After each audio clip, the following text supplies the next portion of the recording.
Back to news. Srikakulam జిల్లాలో YCP నేతల ఆగడాలు తగ్గడం లేదు. ఎల్లన్పేట మండలం బొత్తండిసింగి గ్రామంలో వైసీపీ నేతలు రెచ్చిపోయారు. పొలం పిలుస్తుంది కార్యక్రమానికి వచ్చిన అధికారులపై వైసీపీ నేతలు దుర్భాషలాడుతూ గొడవకు దిగారు. దీంతో అక్కడే ఉన్న మాజీ సైనికుడు అంపిలి పొలినాయుడు వారిని నిలువరించే ప్రయత్నం చేశాడు. దీంతో టీడీపీ సానుభూతిపరుడైన పొలినాయుడిపై వైసీపీ సర్పంచ్ భర్త అయిన సోదరులు మూకమ్ముడిగా దాడి చేశారు. వైసీపీ నేతల దాడిలో తీవ్రంగా గాయపడిన పొలినాయుడు ఆసుపత్రిలో చికిత్స పొందుతున్నాడు. బాధితుడిని పాతపట్నం ఎమ్మెల్యే మామిడి గోవిందరావు పరామర్శించారు. గ్రామాల్లో వైసీపీ మూకలు గుండాగిరి చేస్తే సహించేది లేదని గోవిందరావు హెచ్చరించారు.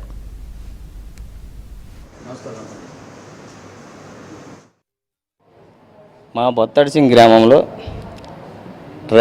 పొలం పిలుస్తుందనే కార్యక్రమానికి ఏవో గారు ఇంటిమేట్ ఇచ్చారు. రైతులందరినీ అందరికీ ఇంటిమేట్ ఇచ్చిన తర్వాత రైతు సేవా కేంద్రం వద్దకి అందరూ చేరుకునేటప్పటికి ఏవో గారు వచ్చేటప్పటికి రైతు సేవా కేంద్రం లోనికి వెళ్లకుండా ముందు వాళ్ళు ఏం చేశారంటే వైసీపీ సర్పంచ్ ప్రతినిధి అయినటువంటి భర్త ఈగల చిన్నారావు, తరువాత వాళ్ళ అన్నదమ్ములు అందరూ కలిసి ఏవో గారికి ఎరువులు పంపిణీ విషయంలో అయితే మాత్రం అవినీతి జరిగింది, ఇలాగ జరిగితే మాత్రము గోడాలకు తాళాలేసి బీప్ బదులు కొడతామని చెప్పడం జరిగింది.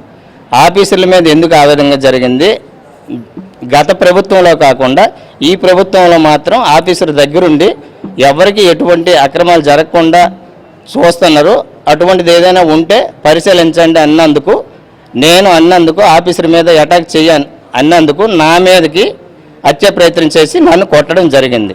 బొత్తడిసింగి అనే విలేజ్లో అంపిలి పోలినాడు అనే వ్యక్తిని ఎక్స్ ఆర్మీ మ్యాన్ని, ఒక ప్రిన్సిపల్ ఉన్న వ్యక్తి, ఒక సామాన్యమైన కుటుంబం వ్యక్తి, ఎప్పటి నుంచో తెలుగుదేశం కార్యకర్త, వాళ్ళ అమ్మగారు ప్రధాన కార్యకర్తగా చేశారు. ఈయన కూడా చాలా కార్యకర్త.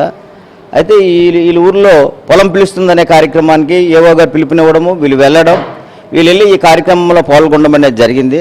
జరిగితే ఎరువులు అనేవి సక్రమంగా దొరుకుతుంది. ప్రభుత్వం కూడా ఎకరాకి 25 కేజీలు ఇమ్మని చెప్పింది. అలాగే 25 కేజీలు ఇచ్చారు. ఎక్కడ ఏ విధమైన అవినీతులు జరగలేదు, అవి ఏమీ జరగలేదు. కాకపోతే వాళ్ళు గతంలో వైసీపీ పరిపాలనలో రాజకీయం చేస్తూ రౌడీజం చేస్తూ మీకు తెలిసింది అందరికీ ఎలా ఉంటే ఒక రాక్షస పరిపాలన జరిగేది.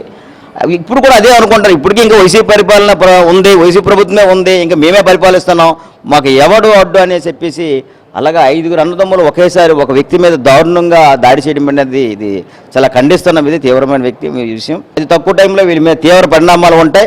ఆ పరిణామాలన్నీ పోలీస్ డిపార్ట్మెంట్కి ఇప్పుడే కాల్ చేస్తాను, కలెక్టర్ గారికి, ఎస్పీ గారికి అందరికీ ఇంటిమేట్ చేస్తాను. ఎట్టి పరిస్థితుల్లోనే